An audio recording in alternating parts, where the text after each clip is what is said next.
Mr. Brown, are we very, very safe that we are not creating any sort of a legal precedence that this expanded use could be demanded further on the avenue? I feel very comfortable that we'd be all right because Mr. Briggs has made it very clear that this is a unique part of Park Avenue in large part because of Good, so the we're city. really only considering this block, Correct. and if we want to allow office, educational, and medical use of that. It's very clearly defined. I'm Okay. very comfortable with that. Good. So are you saying nothing has been turned down to go into that block that has come forward? There's nothing that's come forward and been turned down because, I mean, the last 5 years, last however many years, because they've been sitting empty a pretty long time. Well, we've talked about a number of different kind of restaurants and places that have wanted to go in there that have been Other turned than down. restaurants. Five Guys, World of Right, Beers, other than Irish restaurants. pubs, things like that. Other than restaurants, I'm not remembering. I'm sure we've had an inquiry or two about an office. Okay. Probably, maybe a salon, but I just don't remember specifically. Jeff and Larry Brown, if I could ask you both a question. If we keep the ordinance the way it is now, and let's say somebody who owns land or would like to have I don't even know, one of the uses, they could request that and we could give a variance, is that what could happen? Yes, because it's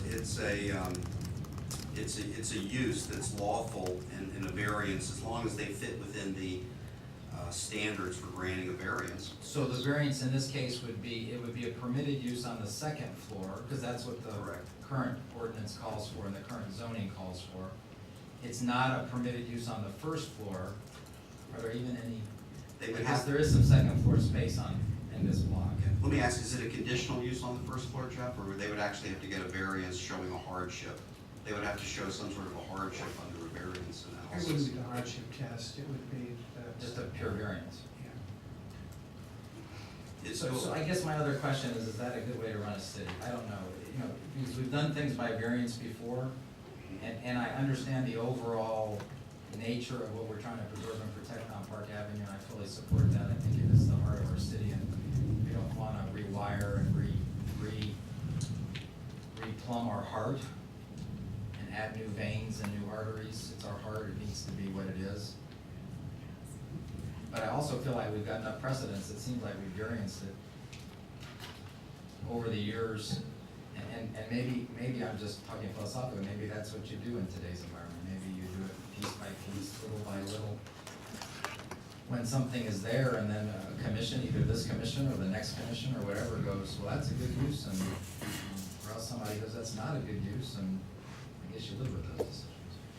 I'm talking out loud. Yeah. It seems like it's untenable to me from a property rights perspective to do business that way. But yet if the conversation is what do we do to protect and preserve Park Avenue, maybe that's another You know, alternative. we've had that, you know, we've had that protection in place now for over 30 years. And I hesitate to experiment with zoning, because if you grant it, it's done. And it's kind of like getting salt water into the aquifer or something. It doesn't take a whole lot and you spoil a much greater area. So I'm really hesitant to do this with zoning. If they'd come to me and said, hey, we've got this completely unique thing that is only gonna exist here, and you can grant a variance, you can put conditions on the variance that travel with whoever you're giving the variance to. It isn't to the property, it's to the use. There's all kinds of ways you can deal with this if a unique situation arose that a commission wanted to address. I'm really not on the page of changing zoning. We just had a new burger place go in, good grief. I went by there after my financial meeting the other day, and I thought Four Rivers had moved. Well, I've eaten there twice. The line was down the, around the corner and everything else. I mean, we have taken out, we're redoing the whole front of, City Hall, the whole thought of people actually coming and enjoying that space as well, and I'm just not on the page for rezoning at this time. If it had come to us as a particular use of a owner of one of these properties said, yeah, I've got another Kennedy's, or I've got a something that would really, that you should really consider, but just as a blanket rezoning, Mr. Mayor, I'm not there. In fact, I will. Could I ask a question, and maybe Mr. Bridge might be able to comment? Did either of the boards address accomplishing the same goal by doing it through variances instead of doing it through a zoning change? Well, they didn't, but it would be very easy if you look at the ordinance where we say, permitting these things on any floor south of Comstock, simply add the words as approved by the city commission, then you would get them case by case, if that's what you want to do. Yeah, and I don't know if that's the right thing, but Mr. Brown, go ahead and speak. I'm just wondering if the variance process that led us to Coldwell Banker and led us to Kennedy's along the avenue It could apply here too. I'm just. Zoning applies to an owner that you have a something Yeah. under that zoning.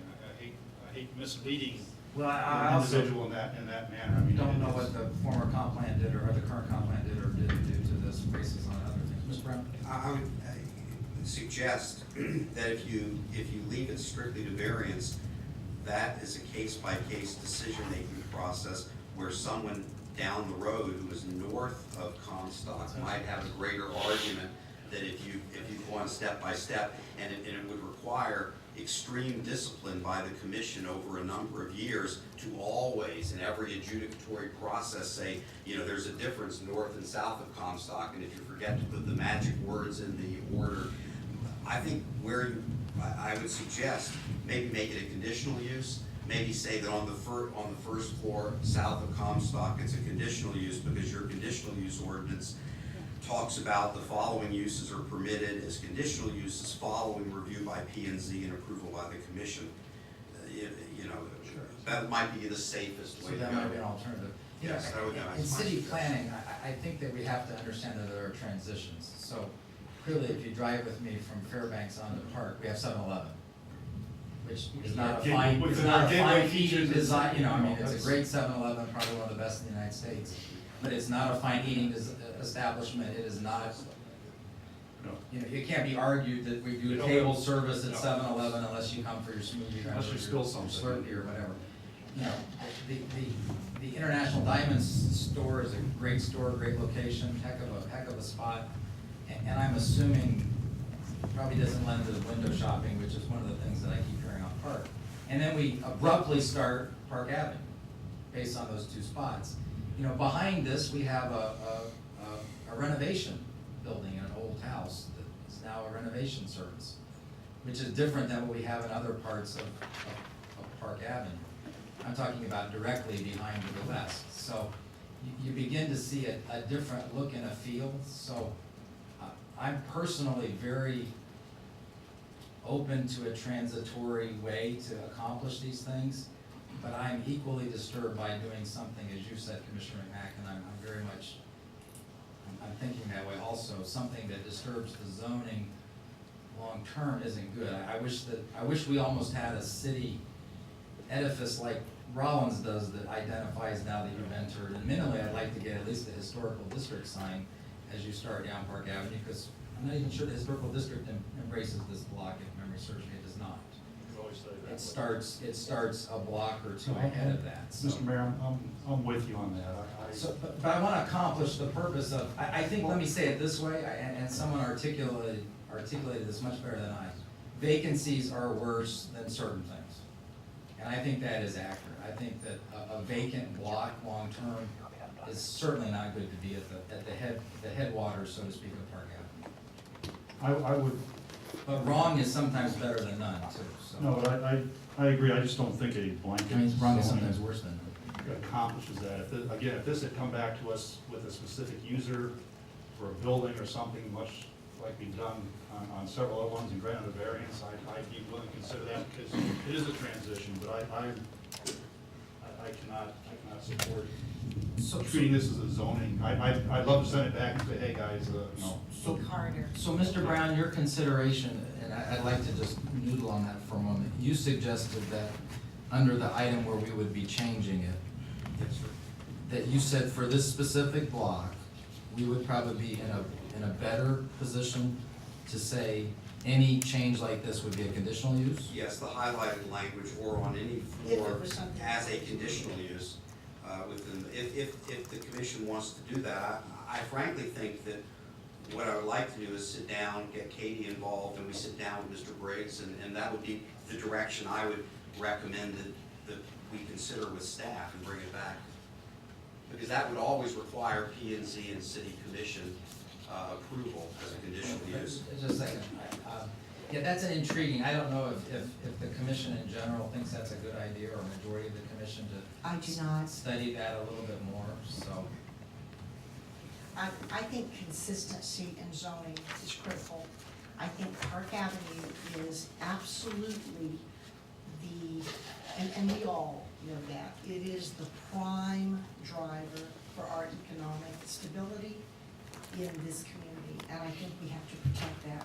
I think opening up that block to the possibility of being used as classrooms for Rollins College or Valencia or doctor's offices for Florida Hospital or ORMC is a huge mistake, much larger mistake than allowing a McDonald's, which I didn't think was a good idea. But I think consistency in zoning is critical. All the research has showed that communities that are consistent weather these economic downturns better. We are now pulling out of an economic decline. We're going to have the Alphon Inn there. People are going to be walking from the parking garage and the Alphon Inn to Rollins. This is not the time to diminish the zoning protections on that area of Park Avenue. Offices, no doubt, create dead spaces and walkability and connectivity. There's no doubt about that. But to me, classrooms are worse.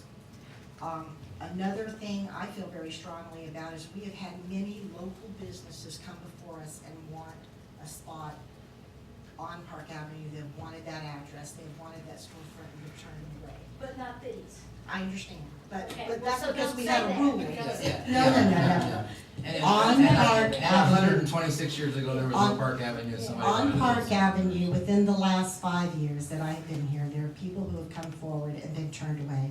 And to give one local business this sort of an advantage over another business is a big deal. And I'm not inclined to change the rules in the middle of the game. And the last thing is, I think there's no doubt I'm sorry, did you that say you are inclined or not inclined? I am not inclined to change the rules in the middle of the game. There is the discussion of empty spaces, and I understand that. We need to go back to the Economic Development Board and say, think harder. Think harder about how we fill those spaces. What have they done to help us fill those spaces? I mean, there are things we can do. There are people we can approach. There are incentives we can offer. Once we give away this zoning, we cannot take it back. And I just. Well, we've done that I in would past just, as a commission. I would just hope that we not change the zoning. Is that a principle you think that applies? Once we've given zoning, we should not take it back, Commissioner? I think that if it's given under the law, that is the case. Just wondering if, In accordance with the law, if you that think is the zonings case. were done in 2007 and I 6 think and some 5 things were- before that were done under the law. I don't think that is the topic of this conversation, but I would say to you that some of the things that happened were not in conformance with our existing comprehensive plan. Commissioner Sprinkle. Okay, so my concern is this block.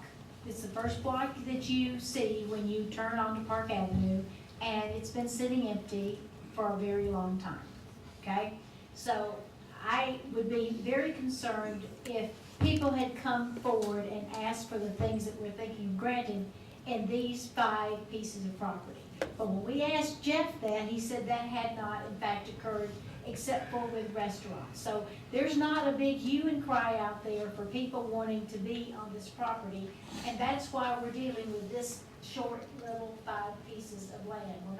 We're not talking about what's happening down the other end of Park Avenue on the north side. We're talking about this area right here. So I'm all in favor of doing what we can to get people into those buildings, whatever that might be. Now, I understand what you're saying because it makes me uncomfortable about granting something when there's nobody out there asking for it. That's my problem, okay? And so if you grant somebody something before there's somebody out there asking for it. And my understanding is that perhaps if we can change our rules to the point that people know we're at least willing to hear the ask, okay? Whether it's conditional use or however we can do that with what Larry was suggesting, maybe going back and looking at the language, at least people might come forward with a plan. So I think that was part of why staff must have brought this up, is because they were thinking that they could do something to try to get those buildings filled. So I'm all about trying to get the buildings filled. I'm all about trying to figure out a way to do that without long-term impacting everybody here, without somebody asking for it. Just to change zoning without somebody asking for it doesn't always work to me either. So, but I would like to see the buildings filled. You know, to your point, Commissioner, anybody can ask for a conditional use. Anyone that had a use for one of those buildings that currently isn't permitted could come to the P and Z, could come to the city and say, I'd like to do this in this building, and would be considered. I mean, that's their right. And so I don't think we have in any way said, no, you can't do this. We've got a long history of saying, this is what we prefer. Right. I really am scared of changing zoning without having something there. I would be happy to entertain if someone in this audience came up and said, I've got such and such a use and I need a variance to do that. I would be very much in favor of hearing that out to the benefit of Park Avenue and of this end of the street. I mean, What do we attribute the fact that no one's done that? I don't get into the economics of what that lot goes for per square feet. I mean, obviously, the burger joint feels they had the magic number to do that.